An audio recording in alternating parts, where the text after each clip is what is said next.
Kosta, hi. How are you today? Fine, you. I'm super glad to be a part of this conference. And actually, I would like to say hi on Bulgarian. So, добро утро на всички. Радвам се да видя толкова много участници днес. Завиждам на всички в залатах. Бих искал да бъда с вас, но, за съжаление, включам онлайн. Защото Геннадий ми каза, че имам един месец да научи български, но не успях. Затова ще говоря на английски. Okay, let's go. It was very nice try.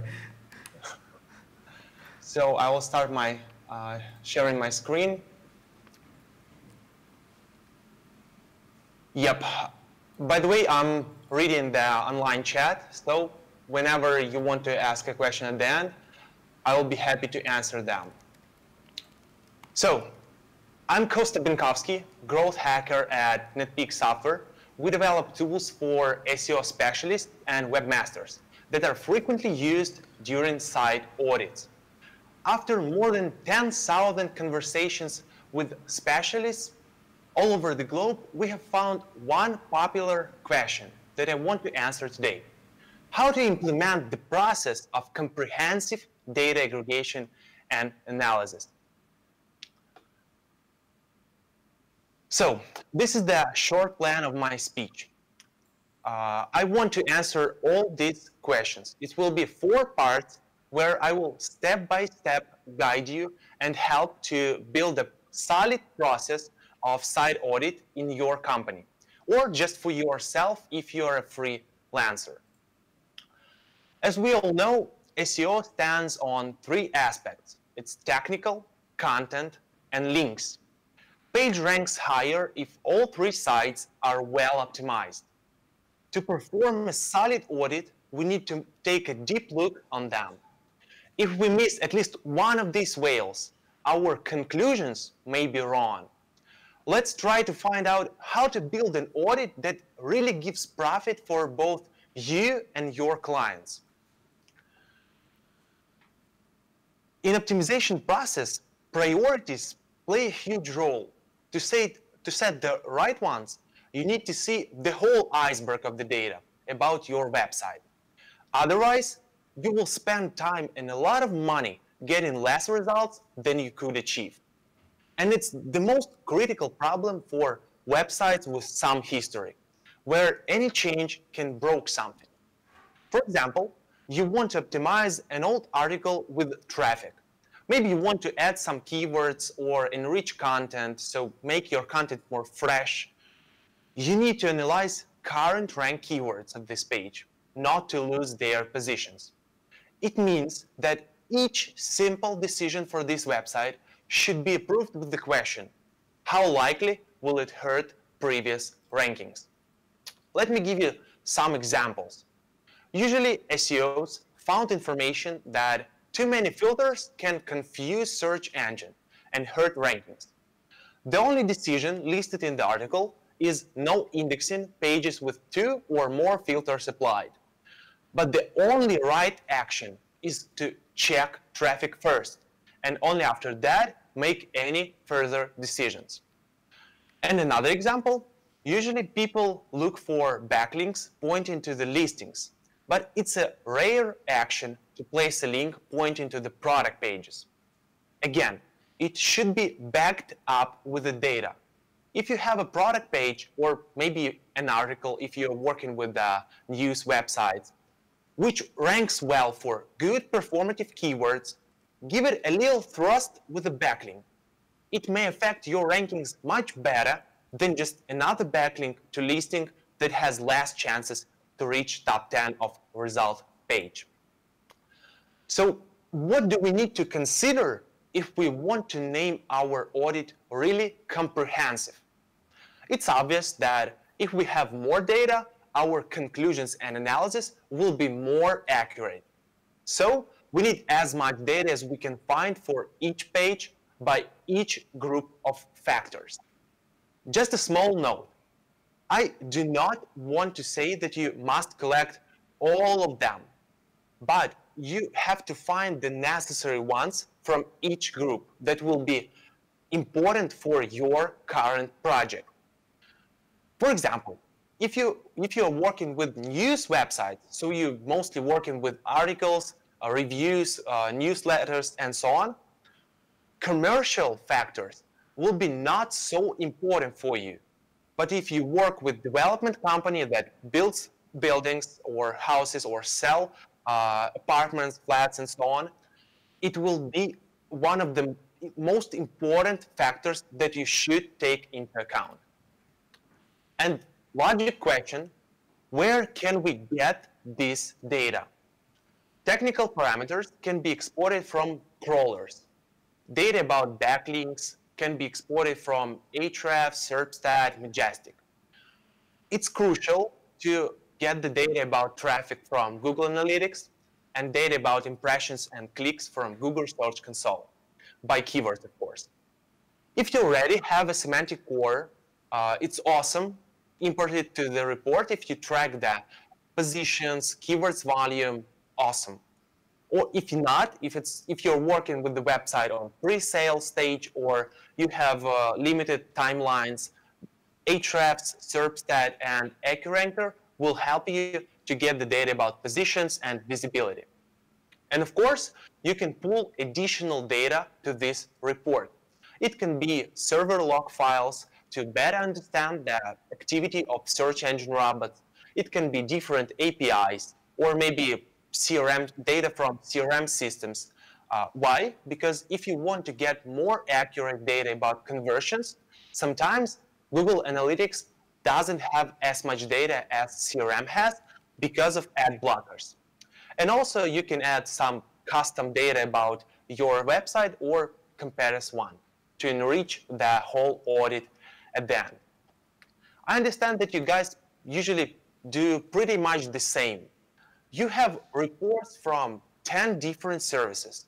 It's 25 tabs open or 25 spreadsheets and documents. And it's so easy to make a mess on your computer. We need to create a solution that will prevent chaos in your data and help us stay focused. That's how I see a description of it. We need a usable system that will help us to regularly check the data, aggregate them in one place, quickly analyze information to prioritize optimization tasks with max efficiency.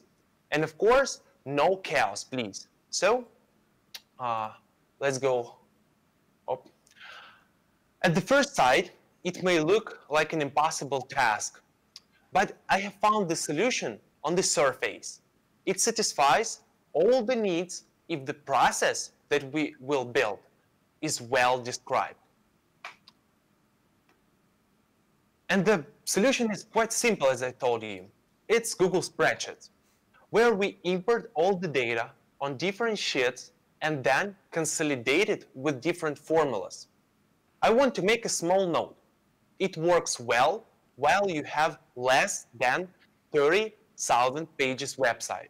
If you have more, try Excel or other programs that are better optimized for big data.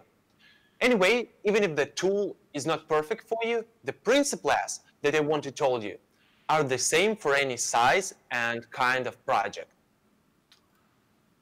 I want to show and explain the simplified workflow with data collection and analysis. So, steps that you need to do. First of all, import data from different sources. If you found some issues with default reports from services, use their APIs. By the way, guys, if you don't know how to make Google Spreadsheet import data from JSON feed, Google for import JSON script. It will upgrade your spreadsheet skills a lot and open new opportunities for you. Then consolidate information for each URL from different sources in one place. I create a sheet with a list of target pages. When I say target pages, I mean pages that I want to optimize and they should gain profit. And then use vertical lookup, it's like VLOOKUP formula, to gather everything in one place. Then visualize it with diagrams and prepare instant reports as soon as you get the data. I use query formulas and pivot tables, and they help me to do it a lot. And my favorite step is to search for low-hanging fruits. We have a lot of data. We have collected data from different services. Let's combine the parameters from different groups to find the real insights. Actually, it looks like point number 3, but with most profitable segments that we need to focus on. And of course, I have the last step, and it's the most difficult one. You have to repeat it regularly. And usually it blows beginner SEO minds, just like that. So Kosta, how to regularly collect data and not forget something? Every specialist has own checklists with actions that have to be done during any process. The problem is they are not really informative and describes results, not the process. It may be confusing for junior specialists as they are not as experienced as an employee who made this checklist. I take the picture from Whiteboard Friday by Purpose. By the way, if you watch Whiteboard Friday by Rand Fishkin, just plus in chat, I will understand how you're familiar with this. I use it by purpose because when Rand Fishkin creates his checklist, like this one, he records a whole video to record it, to explain it. And sometimes it takes much more time than written instructions. The solution that I found is SOP. It's Standard Operating Procedure. It's a detailed step-by-step guidance for any process that have to be done. You have already seen one of them when setting up a router or another electronic device. It's a good example to understand its architecture. It should contain step 1, step 2, different notes, images, maybe even videos if it's necessary. You write a really in-depth document that will answer all the questions during the process. You explain every step that should be done. Okay, you might have this question in your head now. What's the profit? I want to answer this with sentences that starts from simple phrase. It's so much easier. So, first one, it's so much easier to follow the detailed instruction instead of repeating something from your head. Chances that you forgot something goes to 0 if you follow it, of course. Then it's so much easier to give it to any colleague and no more verbal instructions. Have you ever tried to count hours you spent explaining something? I can assure you it's a lot of time. And it's so much easier for your company to use your SOPs in the future if you quit. Be so kind to your boss. Leave as much documentation as you can for future SEOs. So, how it usually looks like in agencies. Junior reads the SOP, learns it, and becomes a little bit better specialist right after that. Because you, as a leader, taught him, not just leaving him alone with huge tasks. Then, middle specialist analyzes the data, analyzes some juniors' conclusions, looking for new insights and build an optimization strategy. Middle specialists will enjoy the fact that they receive less questions about easy tasks because they have been already answered in SOP, and it helps to get the job faster. I want to talk about pros and cons of SOPs. First of all, it's a strict process guidance. No more worries that job will be done wrong. But remember, following it is must. Then you save time on education of your colleagues. And as a result, you save money because time is money, we all know it. And the biggest advantage, when you give SOP to your junior specialist, you give him a big piece of your knowledge. Junior specialist will learn it, and it's the best thing you can give him ever. As a result, your employees will be happy.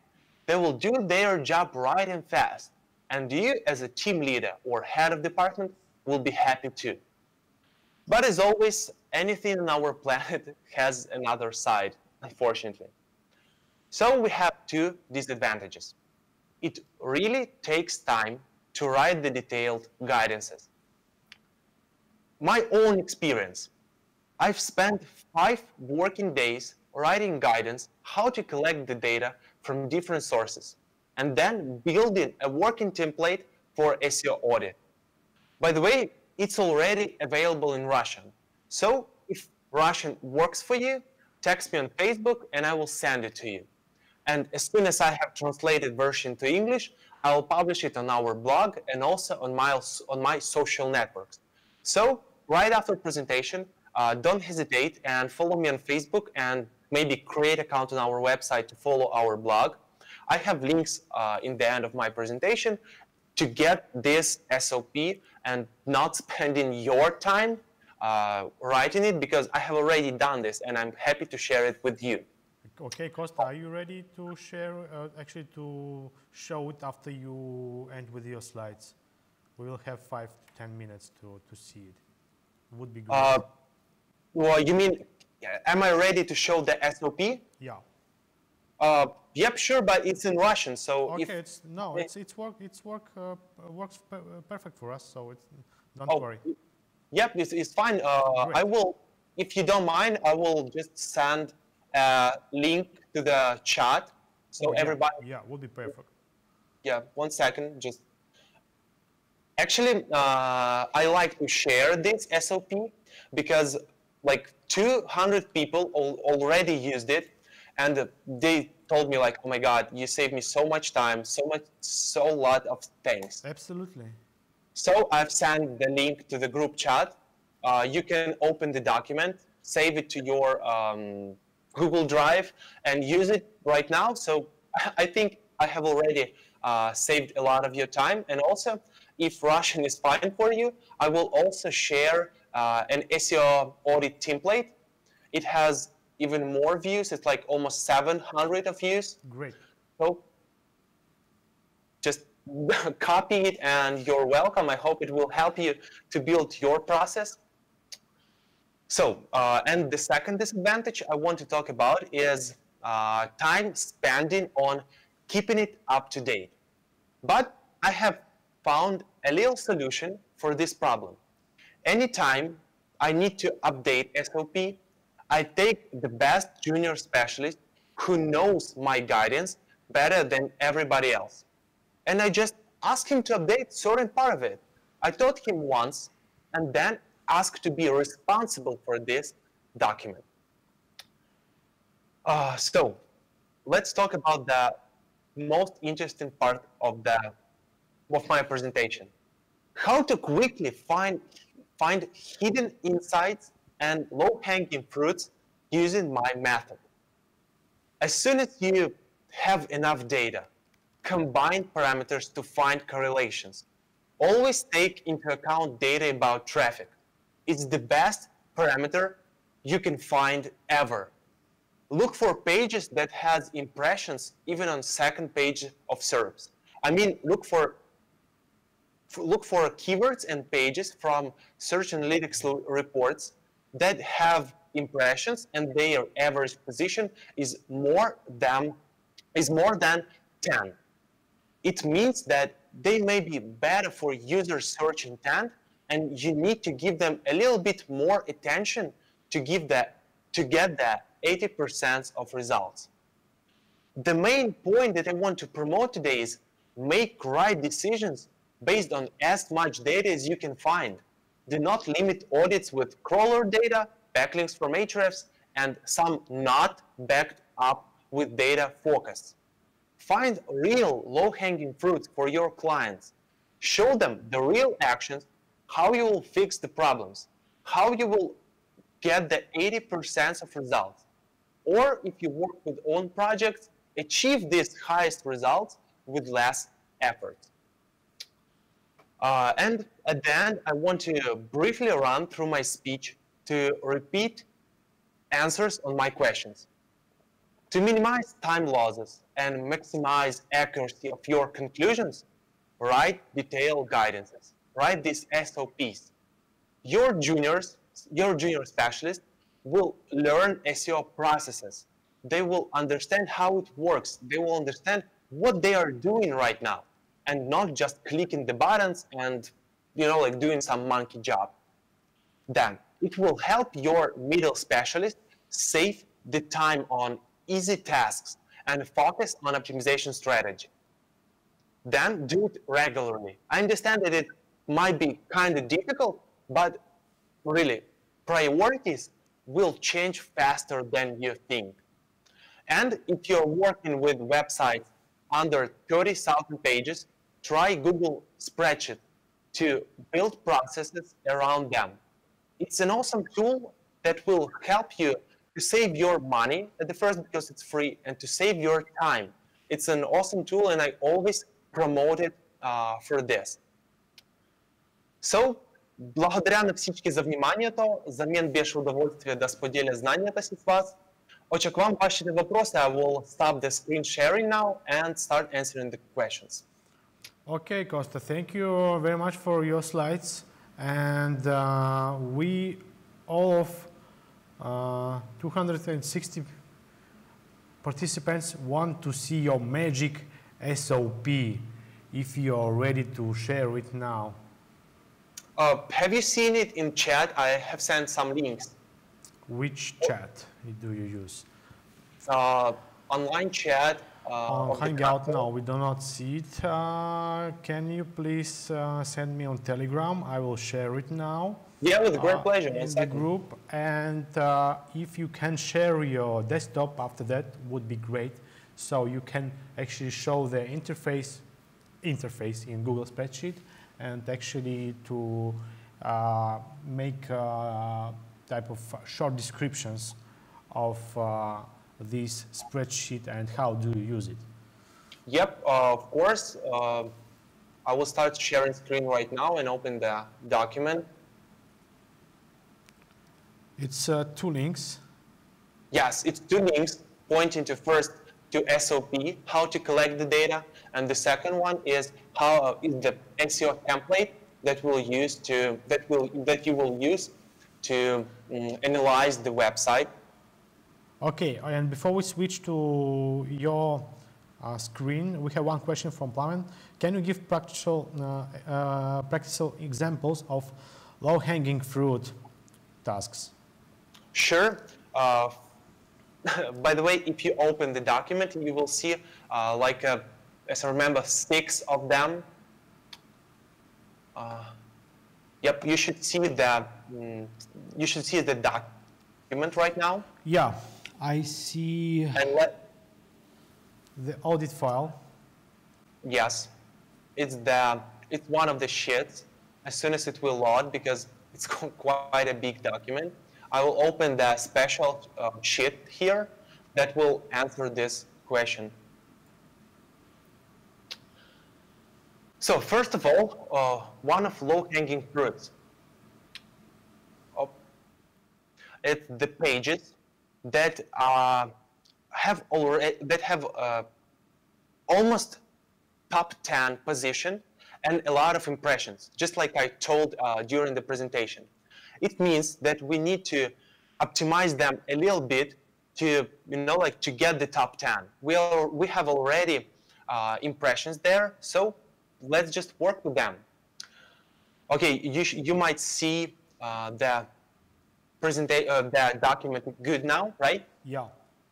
Yep. So it's 1, 2, 3, 4, 5 low-hanging fruit that you should work with.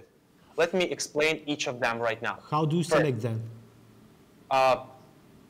First, we collect the data from Google Search Console, from SERP from Google Analytics, and consolidate with initial URLs, with the pages that we want to promote. And then I specially used the small notes to explain the formulas that I used to get this low-hanging fruit. Let's start from the first one. You have some magic formula for that. Yeah, I love formulas. I love spreadsheets and great. So on. That's why I used the spreadsheets. So the first one, pages that have keywords in top 30, and we need to push them to top 10. It means that these pages already have positions, and we need to spend 20% of our time to get 80% of results. I have URLs of these pages and the keyword that should be, more optimized on this page and the position. So first, I get the first data and optimize the website. After some time, I again pull the data from Google Search Console and compare the positions to understand, were my actions performative? Was it good actions to do to get the better results for these keywords? Then I want to, the second low-hanging fruit, I want to get the pages that have quite a good number of entrances, but not so many conversions. So I will work with optimization of conversions here. How I get it? I just, using query formula, I get the pages with every conversions to entrances ratio less than median one. So I just pull the data from Google Analytics, calculate the median number of conversions to entrances ratio, and pull all of them to the report. That's how I find the pages that do not make user complete a conversion. So just work with the optimization of conversions here. Then we have indexation priority. How it can be practically used. For example, you have a list of not indexed pages. And you have a spinner on your main page where you can put this list of URLs to get them indexed faster. How do you check the indexation? I, by the way, have a little life hack. How to get an indexation cheaper. You pull the data from Google Search Console, you pull the data from Google Analytics, and if page has entrances from organic, if it has impressions and clicks for the last 2 weeks, I already think that they are indexed. All the non-indexed pages, I check using the Netpeak checker or using some services like if I have data in SERPstat or AccuRanker, I think that they are indexed. Also, I have some Russian services like overlead.me or Russian Analytics that help me to find the indexation of the page. Also, I have found just yesterday, I have found one interesting API that helps me to find either the page is indexed or not for less than 1 cent. It's like it's 10th part of 1 United American cent to find out either the page is indexed or not. But you have to know how to work with API. If you're fine with that, I will send a link in chat so you can find out more about this service. For sure. Okay, and after then, that? if you have a list of not indexed pages, Yeah. you can sort them according to your needs. For example, I want to see first product pages because they are the most conversionable on my website. So I use them first using the sorting in query formula. Then I want to get the listings with more products on it, and so on. Then 2 last hanging fruits is pages that are on positions from 10 to 20, and they got more than 100 impressions by at least 5 keywords.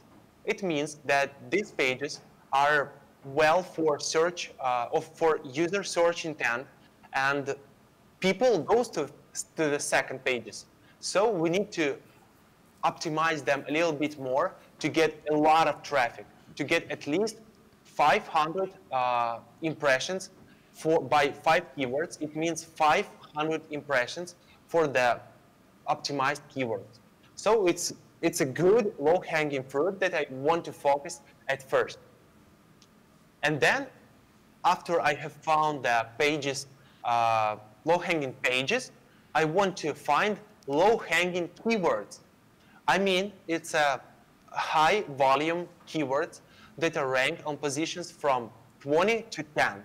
So I will optimize pages. So I export the URLs for these keywords, and I will optimize them according to the data that I got. And then, at the same as I got at the first, I will compare my results after some time. So I have results on some data, so on some date. For example, it will be yesterday with the untitled keyword for these pages is 19th position. After 1 month, after optimization, I will pull the data again, this data again from Google Search Console, and compare the positions. If I made everything right, I will understand that it works for me, and I will compare the traffic received. Actually, I will compare clicks that I received from this keyword for this page. So it's just like a 5 low-hanging fruits that will help you prioritize your work at this time. And of course, after you made all this job, your low-hanging fruits will, refresh. You will have new pages here. You will have new keywords that you should work with. Was it a good example of low-hanging fruits for you? For me, absolutely yes. And thank you very much, Kosta. You have answered the question, and at the same time, you have made a demo of your spreadsheet. It's really magic. I didn't know that you have such spreadsheet, and I'm going to use it in our project. Thank you very much, Kosta. So Yep.